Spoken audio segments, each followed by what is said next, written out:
بسم اللہ الرحمن الرحیم۔ آج کا جو ہمارا لیکچر ہے وہ فرسٹ ایئر اردو کے لیے ہے، اور ہم شاعری کے حصے میں حصہ غزل میں ایک غزل انشاءاللہ تعالیٰ آج پڑھیں گے، اور یہ وہ شاعر ہیں جن کی غزل ہم پڑھنے جا رہے ہیں۔ ان کا نام خواجہ میر درد ہے، اور اس لیے فرسٹ ایئر اردو کی ایک غزل جو خواجہ میر درد کی لکھی ہوئی غزل ہے ہمارے نصاب میں شامل ہے۔ ہم انشاءاللہ تعالیٰ اس غزل کو پڑھیں گے، اس کے غزل کے اشعار کے مفہوم اور تشریح کو جاننے کی کوشش کریں گے، اور ساتھ ساتھ اسی مفہوم اور اس کے اندر جو عنوان ہے اس کو مختلف اشعار سے سمجھنے کی کوشش کریں گے۔ سب سے پہلے خواجہ میر درد کا تعارف تھوڑا سا دیکھ لیں تو آپ کی کتاب میں بھی شامل ہے ان کے حالات زندگی، اور اس کے علاوہ میر درد جو ہیں وہ ایسے شاعر ہیں جو دہلی کے معروف اور جو مشہور شعراء میں ان کا نام ہوتا ہے، اور یہ میر تقی میر کے دور کے شاعر ہیں۔ میر تقی میر کا دور بھی جو ہے وہ ایک غم بھرا دور تھا، اور یہ دہلی کے شاعر ہیں، تو اس لیے ان کی شاعری میں ایک جو حصہ نظر آتا ہے وہ درد کا نظر آتا ہے، درد اور غم کا نظر آتا ہے۔ لیکن یہ ایسے شاعر ہیں کہ مختلف شعراء نے دہلی کو چھوڑ دیا، انہوں نے دہلی کو نہیں چھوڑا، اور یہ وہاں پر بڑے ہی حوصلے کے ساتھ صبر و استقامت کے ساتھ رہے، اس لیے ان کی ایک خصوصیات جو شاعرانہ خصوصیات ہیں وہ حوصلہ مندی بھی ہیں۔ اچھا، یہ درویش صفت انسان تھے، اور ان کی شاعری میں جو ہے وہ تصوف نظر آتا ہے، ان کو شہنشاہ تصوف بھی کہا جاتا ہے، اور ان کی شاعری میں آپ کو تصوف کا رنگ نظر آئے گا۔ عشق حقیقی کے اوپر انہوں نے بات کی ہے، لیکن یہ مطلب نہیں ہے کہ صرف انہوں نے عشق حقیقی کے اشعار کہے ہیں، اس کے ساتھ ساتھ آپ کو ان کی شاعری میں عشق مجازی بھی، محبوب کی شاعری بھی نظر آئے گی، اور اس طرح یہ عشق حقیقی، اللہ تعالیٰ کے عشق، تصوف کی بات بھی کی ہے، اور عشق مجازی محبوب کی بات کرنے کا خوبصورت امتزاج ملتا ہے۔ دونوں چیزوں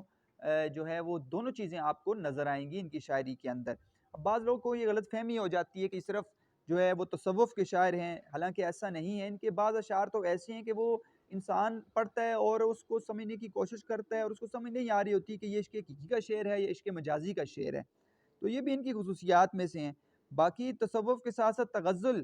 خوبصورت غزل کہتے ہیں، اور خوبصورت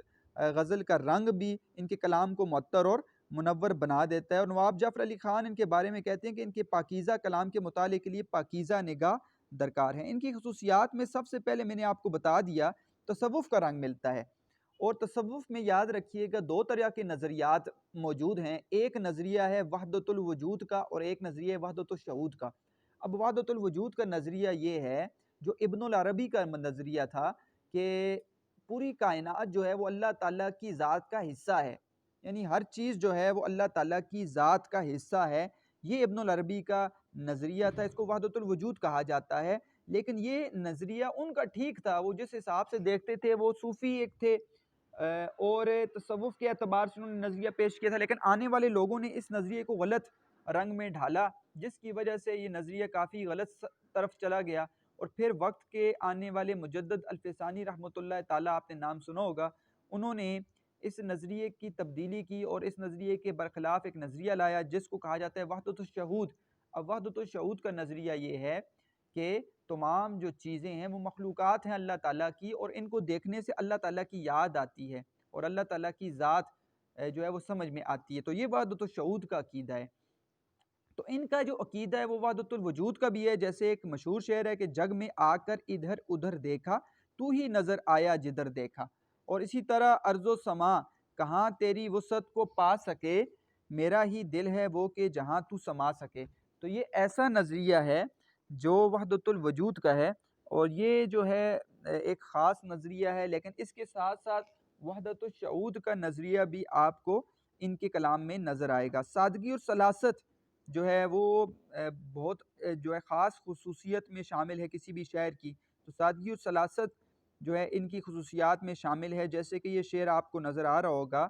کہ آتش عشق جی جلاتی ہے، یہ بلا جان پر ہی آتی ہے، اور ذکر وہ میرا ہی کرتا تھا صریحاً، لیکن میں نے پوچھا تو کہا خیر یہ مذکور نہ تھا۔ تو سادگی اور سلاست بھی ان کی کلام کی خصوصیات میں شامل ہیں۔ حوصلہ مندی میں نے آپ کو بتایا ہے، ان کا دور جو تھا وہ پر آشوب غم برا دور تھا، اور فکر معاش تھی لوگوں کو، اولاد خراب تھے، کافی شعراء لکھنؤ چلے گئے دہلی سے، لیکن انہوں نے تمام عمر دہلی میں ہی رہے، اور ان کی کیفیت کا رنگ ان کے کلام میں بھی نظر آتا ہے۔ اسی طرح کے اشعار انہوں نے اپنے جو ہے وہ غزلوں کے اندر اپنے کلام کے اندر پیش کیے ہیں جس میں آپ کو حوصلہ مندی نظر آتی ہے. جیسے مثال کے طور پر حیران آئینہ دار ہیں ہم، کس سے دو چار ہیں ہم. موسیقیت اور ترنم بھی آپ کو ان کی شاعری کے اندر نظر آئے گی، اور کیونکہ یہ خصوصاً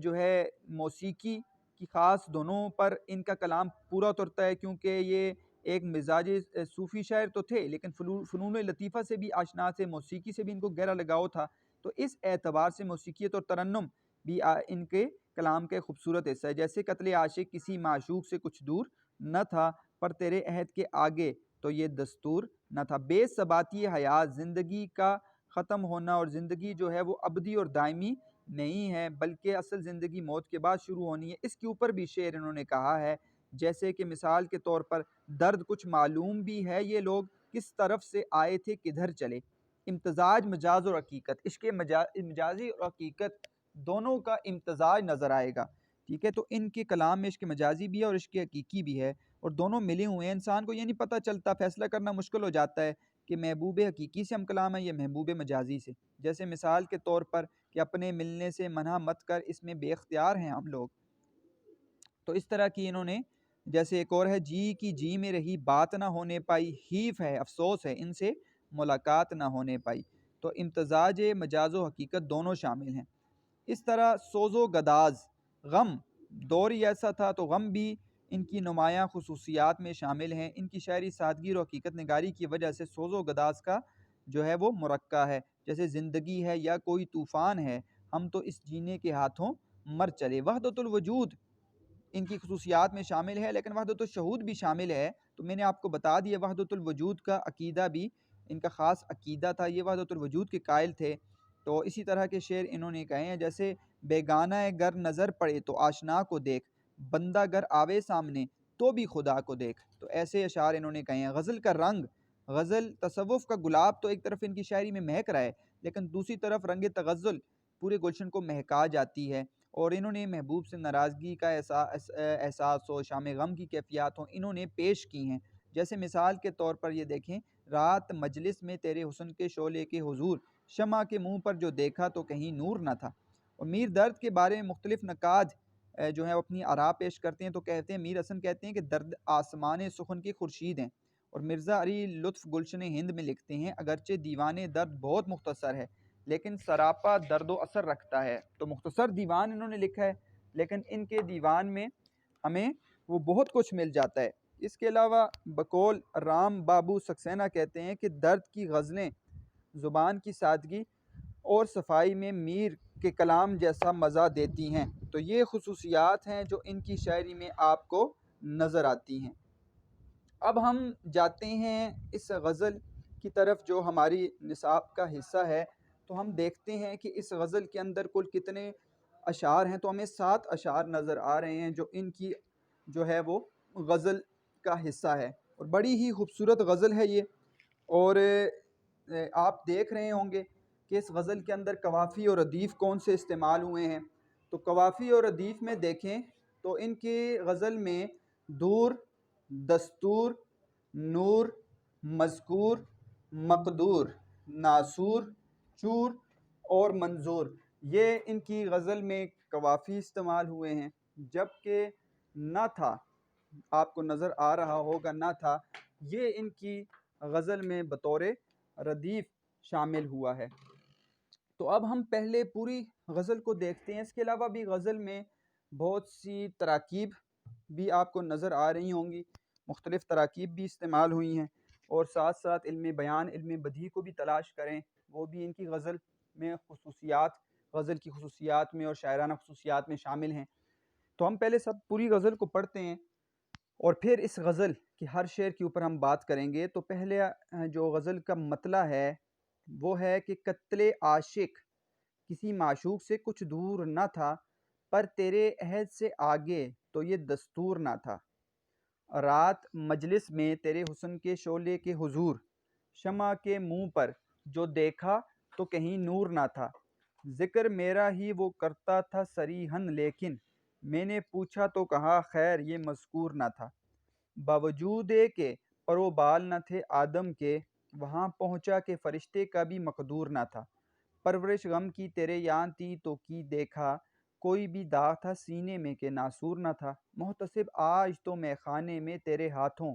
دل نہ تھا کوئی کہ شیشے کی طرح چور نہ تھا، درد کے ملنے سے اے یار برا کیوں مانا، اس کو کچھ اور سوا دید کے منظور نہ تھا۔ تو یہ پوری کی پوری غزل ہے جو 7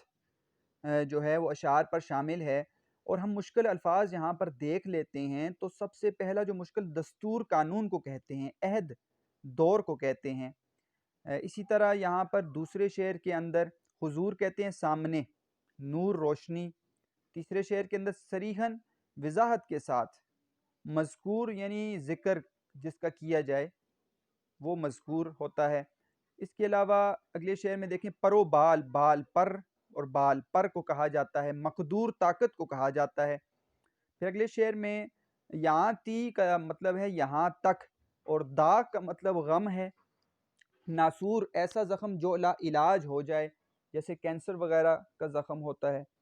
محتسب احتساب کرنے والا، جج کو جیسے آپ کہہ سکتے ہیں، یا نصیحت کرنے والا، آپ نے ناسخ پڑھا ہوگا جو نصیحت کرتا ہے، میں خانہ شراب خانہ، شیشے کی طرح چور نہ تھا، چور چور ہو جانا، ٹکڑے ٹکڑے ہو جانا، درد کے ملنے سے اے یار برا کیوں مانا، اس کو کچھ اور سوا دید، دید یعنی جو ہے نظارہ یا ملاقات آپ لکھ سکتے ہیں۔ تو اتنے مشکل الفاظ یہاں پر موجود نہیں ہیں، تو غزل کے مطلع کی طرف بڑھتے ہیں اور دیکھتے ہیں اس کا موضوع، اس کا مفہوم اور اس کی تشریح آپ کس طرح بیان کر سکتے ہیں۔ تو قتل عاشق کسی معشوق سے کچھ دور نہ تھا، پر تیرے عہد سے آگے تو یہ دستور نہ تھا۔ سب سے پہلی بات اس غزل کے اس مطلع کا جو موضوع ہے وہ ہے قتل عاشق، لیکن عاشق کا قتل تو کوئی معشوق نہیں کرتا، تو یہاں پر آپ موضوع یہ بیان کر سکتے ہیں کہ عاشق کو غم دینا، عاشق کو غم دینا، تو یہ اس کا موضوع ہے۔ تو ویسے تو اس کا مفہوم دیکھیں تو مفہوم میں تو یہ بات بیان کی جا رہی ہے کہ عاشق کا قتل کرنا کسی معشوق کے لیے، کسی محبوب کے لیے عاشق کا قتل کرنا وہ اس کے لیے کوئی مشکل بات نہیں ہے، وہ کر سکتا ہے۔ کیوں؟ عاشق اپنے معشوق پر پورا اعتبار کرتا ہے اور اس پر ہر وقت جان جو ہے وہ اس کے لیے دینے کو تیار بیٹھا ہوتا ہے، لیکن یہاں پر جو خواجہ میر درد کہہ رہے ہیں کہ ایسا کر سکتا تھا کوئی بھی جو ہے معشوق کہ وہ اپنے عاشق کو قتل کر دے، لیکن تیرے دور سے پہلے، جو تیرا دور ہے اس سے پہلے یہ قانون نہیں تھا، ایسا وہ کر سکتا تھا لیکن کسی نے نہیں کیا، اور اب تو یہ کرنے جا رہا ہے، یعنی کہ اس دور میں یہ کام ہو رہا ہے۔ تو اب یہ تو مفہوم ہے سادہ، لیکن اس بات کو سمجھتے ہیں تو اس کی بات کے اندر، اس سے جو غزل کے اندر جو خاص بات ہے وہ یہ ہے کہ ایک عاشق کو غم دینا، تو ایک عاشق کو غم دینا وہ کسی معشوق کے لیے مشکل نہیں ہوتا، کیونکہ عاشق جو ہوتا ہے وہ اپنے معشوق پر ہر اعتبار سے جو ہے وہ پورے کا پورا بھروسہ بھی کرتا ہے، اس کے لیے جان نچھاور کرنے کو ہر وقت تیار ہوتا ہے، اور معشوق جو ہوتا ہے وہ اپنے عاشق کو غم دیتا بھی ہے، اور کیونکہ وہ اپنے حسن پر بعض اوقات جو ہے وہ نخرے میں بھی ہوتا ہے، اور وہ اس کو پتہ ہوتا ہے کہ عاشق جو ہے وہ میری ہر بات مانے گا، تو اس کے لیے مشکل نہیں ہوتا۔ تو یہ مفہوم یہاں پر بیان کیے کہ عاشق کو غم دینا، تو یہاں پر یہ کہہ رہے ہیں کہ اے عاشق، اے میرے عاشق، تو نے مجھے جو غم دیا ہے تیرے دور سے، اس زمانے سے پہلے یہ دستور نہ تھا، حالانکہ عاشق کو غم دینا ایک معشوق کے لیے آسان تھا، لیکن اس نے کبھی بھی غم نہیں دیا، اور تو نے یہ قانون بنا دیا ہے، تو نے یہ دستور اس زمانے سے شروع کر دیا ہے کہ تو جو ہے اب مجھے قتل کرنے پر قتل نہیں کرتا، لیکن مجھے غم دینے پر آگے کہ ہر اعتبار سے تو مجھے تڑپا رہا ہے۔ تو یہ اس کا موضوع ہے۔ اس موضوع کو بھی خوبصورت طریقے سے مختلف شعراء نے بیان کیا، اور اسی طرح آپ سمجھیں گے کہ موضوع کو جب دیکھتے ہیں تو وہ موضوعات مختلف شعراء نے بیان کیے ہوتے ہیں اپنی شاعری میں، تو اس اعتبار سے انسان آسانی سے وہ اس موضوع کی طرف بڑھ کر اور اس بات کو سمجھ سکتا ہے۔ پروین شاکر بہت ہی خوبصورت جو ہے وہ شاعرہ تھیں، ان کا یہ شعر دیکھیں کہ اپنے قاتل کی ذہانت سے پریشان ہوں میں، اپنے قاتل، ٹھیک ہے، اپنے عاشق یعنی اپنے معشوق، اپنے اس کی ذہانت سے میں پریشان ہوں، روز ایک موت نئے طرز کی ایجاد کرے، وہ نئے طریقے کی روز موت مجھے دیتا ہے، یعنی مارتا تو نہیں ہے لیکن روز غم دیتا ہے۔ تو اپنے قاتل کی ذہانت سے پریشان ہوں میں، اپنے محبوب کی جو ہے وہ ذہانت سے میں پریشان ہوں کہ وہ ایک روز ایک موت نئے طرز کی ایجاد کرے۔ تو یہ دیکھیں یہاں بھی قاتل کا ذکر۔ مرزا غالب کا شعر جو ہے شامل نصاب بھی ہے کہ کی میرے قتل کے بعد اس نے جفا سے توبہ، میرے قتل کے بعد اس نے وہ بے وفائی سے توبہ کر لی، ہائے اس زود پشیماں کا پشیماں ہونا، اب وہ پریشان ہو رہا ہے۔ تو قتل کے بعد یعنی مجھے غم دینے کے بعد، اب قتل تو کوئی بھی نہیں کرتا، تو مجھے غم دینے کے بعد اس نے توبہ کر لی، اور اس پریشان ہونے والے کا واہ اب کیا پریشان، اب لیکن اب فائدہ کچھ نہیں ہے۔ جہاں نثار اختر کہتے ہیں کہ جب لگیں زخم تو قاتل کو دعا دی جائے، ہے یہی رسم تو یہ رسم اٹھا دی جائے۔ عرفان صدیقی کہتے ہیں میرے ہونے میں کسی طور سے شامل ہو جاؤ، تم مسیح نہیں ہوتے ہو تو قاتل ہو جاؤ۔ تو قاتل قتل یہ مطلب نہیں ہے کہ یہاں پر آپ دیکھیں مختلف شعراء استعمال کر رہے ہیں، تو یہ مطلب یہاں پر نہیں ہے کہ وہ قتل کر دیتے ہیں، یہاں پر جو ہے غم دینا مراد ہے۔ اور شاعر کہتے ہیں خوشبیر سنگھ شاد کہ یہ سچ ہے چند لمحوں کے لیے بسمل تڑپتا ہے، بسمل یعنی عاشق، بسمل تڑپتا ہے، پھر اس کے بعد ساری زندگی قاتل تڑپتا ہے۔ تو پھر وہ عاشق تو کچھ عرصے کے لیے تڑپتا ہے، پھر معشوق وہ ہے وہ تڑپتا ہے۔ تو اب دوسرا شعر اس غزل کا، اور اس غزل کا دوسرا شعر، اس کا موضوع بھی جو ہے وہ عام موضوع ہے، کوئی خاص ایسا موضوع نہیں ہے کہ جو غزل میں شامل نہ ہو، اور مختلف شعراء نے اس موضوع کو بھی جو ہے وہ اپنی غزلوں کے اندر لایا ہے کہ رات مجلس میں تیرے حسن کے شعلے کے حضور، شمع کے منہ پہ جو دیکھا تو کہیں نور نہ تھا۔ تو یہاں پر اپنے محبوب کا حسن بیان کر رہے ہیں خواجہ میر درد، یہ موضوع ہے اس کا، محبوب کا حسن بیان کرنا، اور اس کا مفہوم سمجھتے ہیں کہ رات مجلس میں تیرے حسن کے شعلے کے حضور، شمع پہ کے منہ پہ جو دیکھا تو کہیں نور نہ تھا۔ تو ایک مجلس، ٹھیک ہے، ایک بزم محفل ہے، وہاں پر شمع جلائی گئی ہیں اور میرا محبوب وہاں پر گیا ہے، تو خواجہ میر درد کہتے ہیں تو شمع کے منہ پر جو نور تھا، وہ شمع جل رہی تھیں، اس کا نور میرے محبوب کے نور سے کم تھا، یعنی اس کا نور جو ہے وہ اتنا تھا، اس کی خوبصورتی کہ شمع جو ہے اس کو دیکھ کر وہ ہے وہ شرما رہی تھی۔ تو یہ ایک طریقہ ہے جس میں اپنے محبوب کے حسن کے اوپر بات کی جاتی ہے، اور اسی موضوع کو جو ہے مختلف شعراء نے اپنی غزلوں کے اندر پیش کیا ہے، جیسے الطاف الرحمن فکر یزدانی کہتے ہیں کہ وہ آئے بزم میں اتنا تو فکر نے دیکھا، پھر اس کے بعد چراغوں میں روشنی نہ رہی۔ اب یہ شعر جو ہے وہ بہت لوگ میر سے بھی منسوب کرتے ہیں، وہ کہتے ہیں آئے بزم میں اتنا تو میر نے دیکھا، اور کوئی برق سے یہ اس کو کہتا ہے کہ یہ برق کا شعر ہے کہ وہ آئے بزم میں اتنا تو برق نے دیکھا، لیکن اصل میں یہ الطاف الرحمن فکر یزدانی شاعر ہیں اس کے، وہ آئے بزم میں اتنا تو فکر ان کا تخلص ہے، نے دیکھا، پھر اس کے بعد چراغوں میں روشنی نہ رہی۔ تو بالکل اسی طرح کا موضوع ہے۔ احمد فراز کا ایک خوبصورت شعر کہ تیرے ہوتے ہوئے محفل میں جلاتے ہیں چراغ، لوگ کیا سادہ ہیں سورج کو دکھاتے ہیں چراغ۔ افتخار نسیم کہتے ہیں کہ اس کے چہرے کی چمک کے سامنے سادہ لگا، آسماں پہ چاند پورا تھا مگر آدھا لگا۔ کیف بھوپالی کہتے ہیں تجھے کون جانتا تھا میری دوستی سے پہلے، تیرا حسن کچھ نہیں تھا میری شاعری سے پہلے۔ تو اصل یہ ہے کہ محبوب کے حسن کو شاعری میں جس طرح بیان کیا جاتا ہے، واقعی ہی اس سے ہی وہ محبوب کی شان بڑی ہے۔ تو یہاں پر یہی کہہ رہے ہیں کہ میری دوستی سے پہلے تجھے کون جانتا تھا، اور میری شاعری سے پہلے تیرے حسن کو کون جانتا تھا، میرے تیرے حسن کو اپنی شاعری میں بیان کیا ہے۔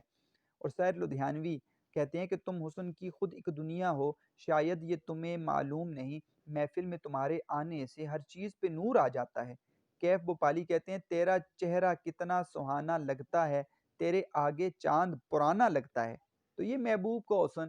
آپ اس موضوع کو بیان کریں اور آسانی سے تشریح آپ لکھ سکتے ہیں، اور مختلف اشعار کو بیان کر سکتے ہیں، اور اس موضوع پر بات کر سکتے ہیں، اس طرح آپ کی تشریح بہترین ہو جاتی ہے،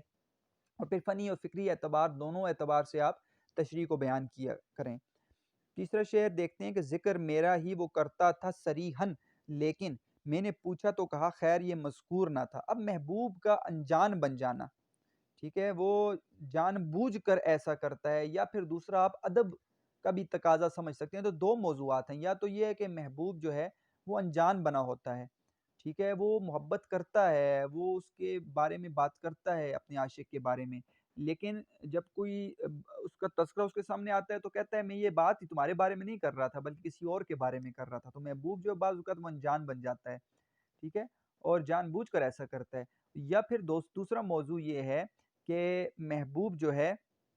وہ کیا کرتا ہے، وہ انجان بننے کے ساتھ ساتھ محبوب جو ہے وہ ادب کی وجہ سے عشق میں ادب ہوتا ہے، اور ادب کی وجہ سے کہ کہیں میرے اس کے کہنے کی وجہ سے عشق بدنام نہ ہو جائے، کسی پر کوئی بات نہ آ جائے، تو وہ عشق کے ادب کی وجہ سے ایسا کرتا ہے کہ بات کو چھپانے کی کوشش کرتا ہے۔ تو یہ موضوع ہے اس کا کہ محبوب کا انجان بن جانا، یا پھر آپ کہہ سکتے ہیں عشق میں ادب کرنا۔ تو اس کا مفہوم دیکھتے ہیں کہ ذکر میرا ہی وہ کرتا تھا صریحاً، لیکن میں نے پوچھا تو کہا خیر یہ مذکور نہ تھا۔ تو خواجہ میر داد کہتے ہیں وہ میرے ہی بارے میں بات کر رہا ہوتا تھا، اور صراحتاً کر رہا ہوتا تھا، یعنی کہ واضح بات۔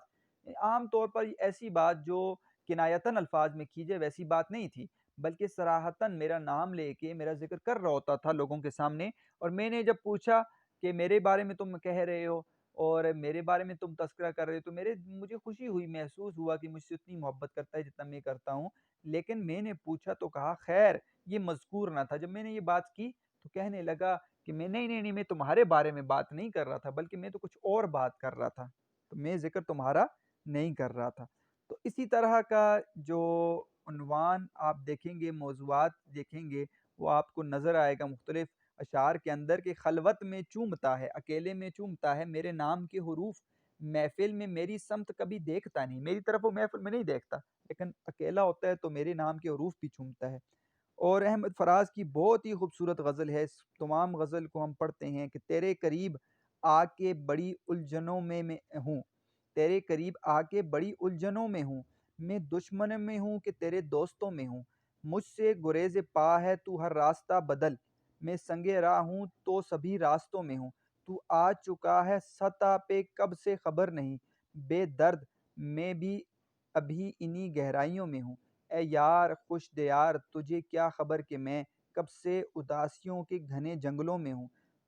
تو لوٹ کر بھی اہل تمنا کو خوش نہیں، یہاں لٹ کے بھی وفا کے انہی قافلوں میں ہوں، بدلا نہ میرے بعد بھی موضوع گفتگو، میں جا چکا ہوں پھر بھی تیری محفلوں میں ہوں، مجھ سے بچھڑ کے تو بھی تو روئے گا عمر بھر، یہ سوچ لے کہ میں بھی تیری خواہشوں میں ہوں۔ تو یہ وہ شعر ہے، بدلا نہ میرے بعد بھی موضوع گفتگو، میں جا چکا ہوں پھر بھی تیری محفل میں ہوں۔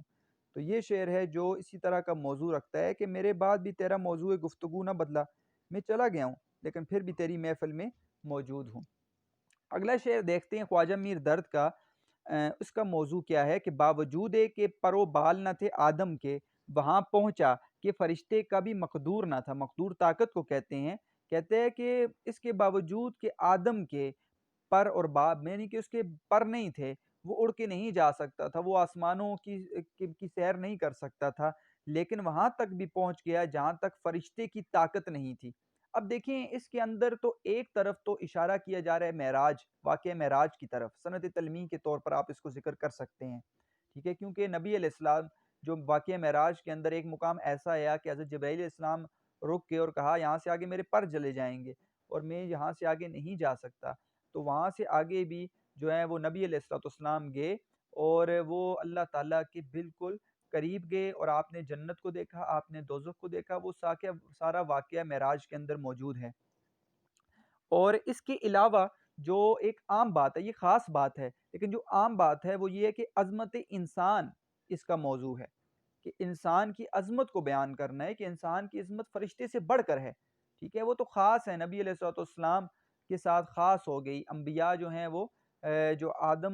آدم کے اور انسان ہیں وہ، لیکن وہ خاص ہیں، لیکن عام انسان کی بھی جو کوشش ہوتی ہے، وہ محنت کرتا ہے، وہ جو اس کی عظمت ہے انسان کی، وہ فرشتے سے بڑھ کر ہے۔ تو یہاں پر جو عام طور پر یہاں پر عظمت انسان کو بیان کیا اور خاص طور پر نبی علیہ السلام کی معراج کا ذکر کیا گیا ہے۔ تو اسی طرح عظمت انسان پر شاعری دیکھیں تو الطاف حسین علی کہتے ہیں کہ فرشتے سے بڑھ کر ہے انسان بننا، مگر اس میں لگتی ہے محنت زیادہ، تو انسان فرشتوں سے بڑھ کر ہے۔ دل ایوبی کہتے ہیں کہ فرشتہ ہے تو، تقدس تجھے مبارک ہو، ہم آدمی ہیں تو عیب و ہنر بھی رکھتے ہیں۔ بہادر شاہ ظفر کہتے ہیں کہ بنایا اے ظفر خالق نے کب انسان سے بہتر، ملک کو، دیو کو، جن کو، پری کو، حور و غلماں کو۔ تو اللہ تعالیٰ نے انسان کو جو عظمت دی ہے، اور اللہ تعالیٰ نے اشرف المخلوقات کہا ہے انسان کو، تو تمام مخلوقات سے اللہ تعالیٰ نے انسان کو عظمت دی ہے۔ تو فرشتے جو ہیں وہ اللہ تعالیٰ کے قریب ہوتے ہیں، اور ان کو بھی ایک مقام حاصل ہے، لیکن وہ انسان سے بڑھ کر نہیں ہے۔ غیب کا ایسا پرندہ ہے زمین پر انسان، آسمانوں کو جو شاہ پر پہ اٹھائے ہوئے ہے۔ تو ٹھیک ہے، آسمانوں کو شاہ پر پہ اٹھائے ہوئے ہے، ٹھیک ہے۔ تو جیسے آپ شاہ پر کہتے ہیں کہ جو بادشاہ کا جو کراؤن، جو اس کا تاج ہوتا ہے اس کے پر، یعنی کہ وہ انسان کی عظمت جو ہے وہ زمین پر ان فرشتوں سے بڑھ کر ہے جو آسمانوں پہ موجود ہیں۔ یہ خورشید اکبر کا شعر ہے۔ اگلے شعر دیکھتے ہیں خواجہ میر درد کا۔ تو پرورش غم کی تیرے یہاں تیں تو کی دیکھا، کوئی بھی داغ تھا سینے میں کہ ناسور نہ تھا۔ یہاں تیں یہاں تک، کوئی بھی داغ کوئی بھی غم سینے میں ناسور یعنی لا علاج۔ دیکھیں اب یہاں پہ جو موضوع ہے وہ پرورش غم ہے، یعنی غم کی پرورش کرنا۔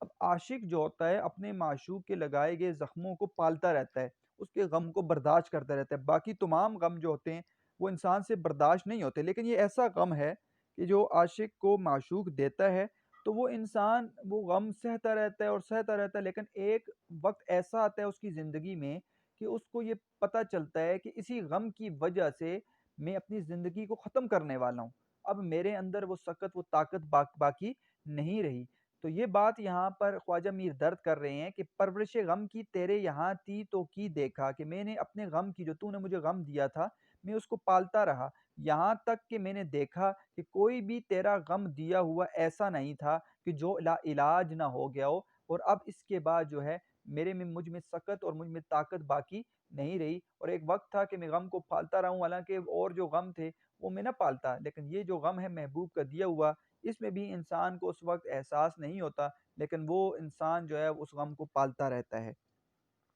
فیض احمد فیض کہہ رہے ہیں غم کے اعتبار سے کہ کر رہا تھا غم جہاں کا حساب، آج تم یاد بے حساب آئے۔ تو غم محبوب دیتا ہے۔ جمال احسانی بہت ہی خوبصورت شاعر، یہ کہتے ہیں کہ یہ غم نہیں ہے کہ ہم دونوں ایک ہو نہ سکے، یہ رنج ہے کہ کوئی درمیان میں بھی نہ تھا۔ مسرور انور کہتے ہیں کہ ہم کو کس کے غم نے مارا، یہ کہانی پھر سہی، کس نے توڑا دل ہمارا، یہ کہانی پھر سہی۔ شکیل بدایونی کہتے ہیں کہ میری زندگی پہ نہ مسکرا، مجھے زندگی کا علم نہیں، جسے تیرے غم سے ہو واسطہ وہ خزاں بہار سے کم نہیں۔ فدا کروڑی کہتے ہیں، کروڑی ہے یہ کڑوی ہے، یہاں پر ان کو خوبصورت نام ہے، میں نے بھی پہلی دفعہ سنا فدا کڑوی۔ کہتے ہیں کہ رنج و غم، درد و علم، ذلت و رسوائی ہے، ہم نے یہ دل کے لگانے کی سزا پائی ہے۔ بہت ہی خوبصورت شعر ہے۔ سیف زلفی کہتے ہیں کہ چنگاریاں نہ ڈال میرے دل کے گھاؤ میں خود ہی جل رہا ہوں غموں کے الاؤ میں۔ فاضل جمیلی کہتے ہیں کہ سفید پوشیے دل کا بھرم بھی رکھنا ہے، تیری خوشی کے لیے تیرا غم بھی رکھنا ہے۔ اگلا شعر خواجہ میر درد کا، اس کا موضوع بھی ہے ایسا موضوع ہے کہ جس کو سمجھنا اتنی مشکل نہیں ہے۔ تو محتسب آج تو میں خانے میں تیرے ہاتھوں، دل نہ تھا کوئی کہ شیشے کی طرح چور نہ تھا۔ تو یہاں پر جو موضوع ہے وہ ہے محتسب کو بیان کرنا، یعنی کہ ایک محتسب ایک جج، ٹھیک ہے، اس کا بے عمل ہونا۔ دیکھیں محتسب، ناصح، مبلغ کو ہمیشہ شعراء نے اپنے اشعار کے اندر تنقید کا نشانہ بنایا ہے، تو یہاں پر بھی محتسب پر تنقید کی گئی ہے۔ اب تنقید کیوں کی گئی ہے اس بات کو ذرا سمجھیے گا۔ دیکھیں ایک تو محتسب، مبلغ اور ناصح، جو نصیحت کرنے والا ہوتا ہے، جو مبلغ ہوتا ہے، استاد ہوتا ہے، ٹھیک ہے، ایک تو یہ ہے کہ وہ خود نصیحت کرے اور اس پر عمل نہ کرے، ٹھیک ہے، اس پر عمل نہ کرے، لیکن ایک ایسا محتسب بھی ہوتا ہے جو خود تو نصیحت کرتا رہتا ہے لیکن وہ دکھلاوا کرتا ہے۔ دیکھیں اب یہ نہیں ہے کہ کوئی ایسا شخص کہ جو خود عمل نہیں کر رہا وہ اس بات کو بیان نہ کرے، حالانکہ اس کو وہ بات بیان کرنی چاہیے، اس کو وہ برائی جو ہے اس کو بیان کرنی چاہیے کہ یہ چیز غلط ہے، اس کے کرنے سے یہ ہوگا کہ اس کے اندر سے برائی دور ہو جائے گی۔ لیکن اس میں اگر دکھاوا ہو، لوگوں کو دکھانے کے لیے ہو، تو پھر یہ ٹھیک بات نہیں ہے۔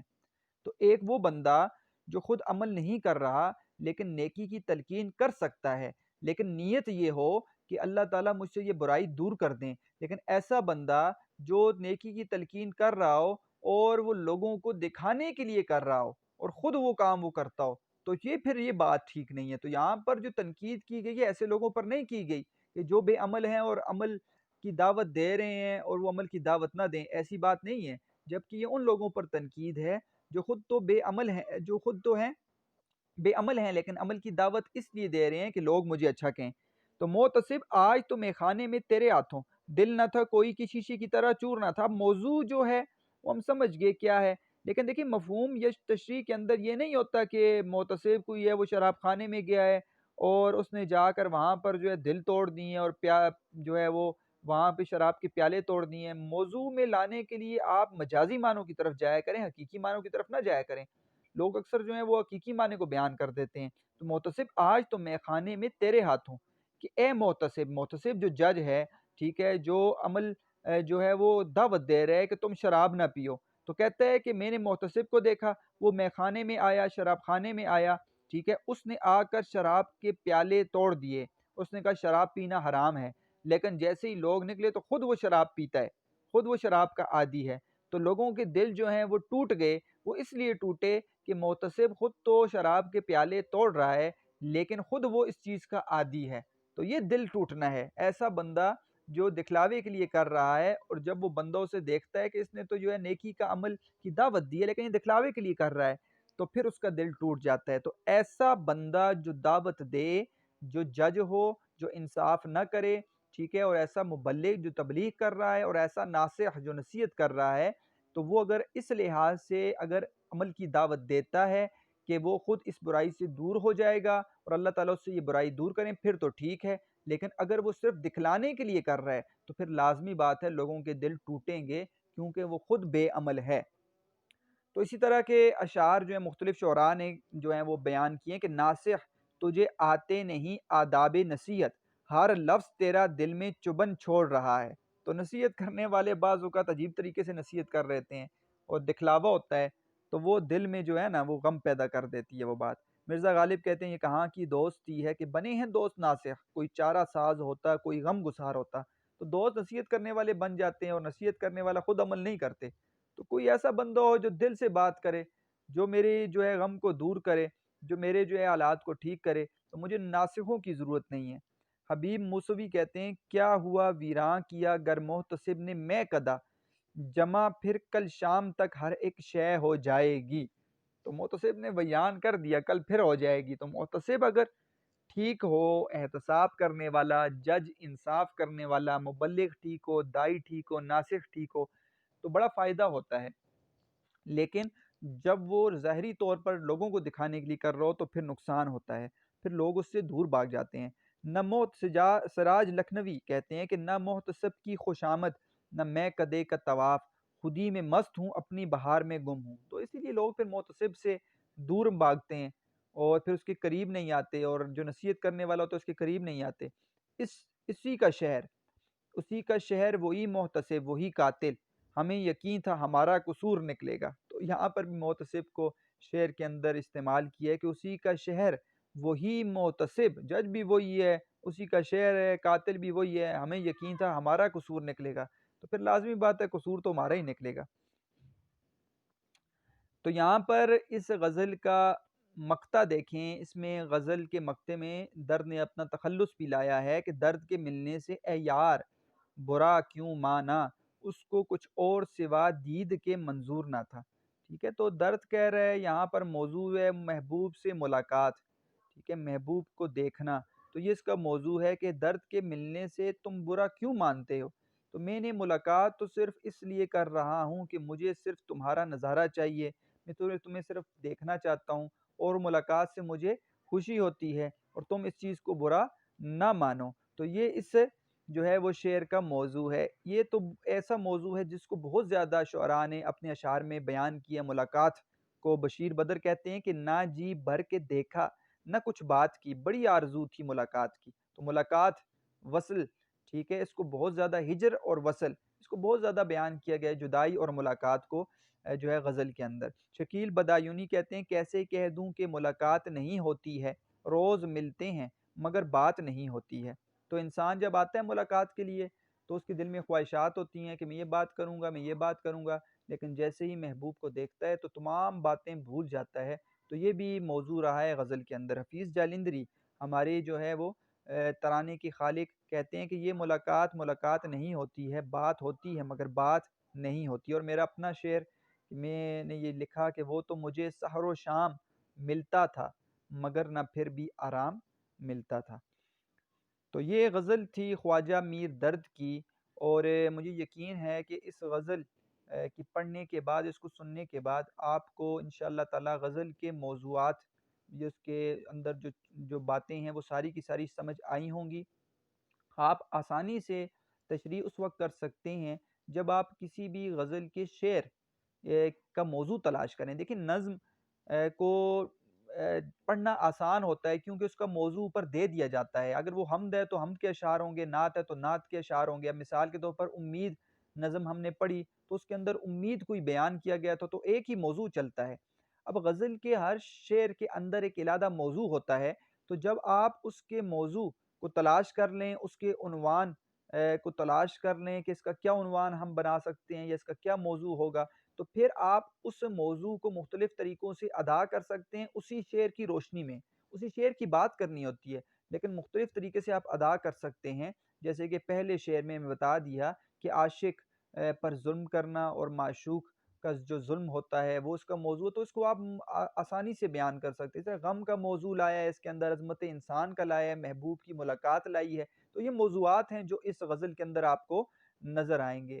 تو مجھے امید ہے کہ انشاءاللہ تعالی آپ کو آسانی سے یہ غزل سمجھ آئی ہوگی۔ اگر پھر بھی کوئی سوال ہے تو آپ مجھ سے پوچھ سکتے ہیں، اور آپ نے محنت کرتے رہنا ہے، میرے لیے دعا بھی کرنی ہے۔ اللہ تعالیٰ آپ کو خوش رکھیں، سلامت رہیں، والسلام۔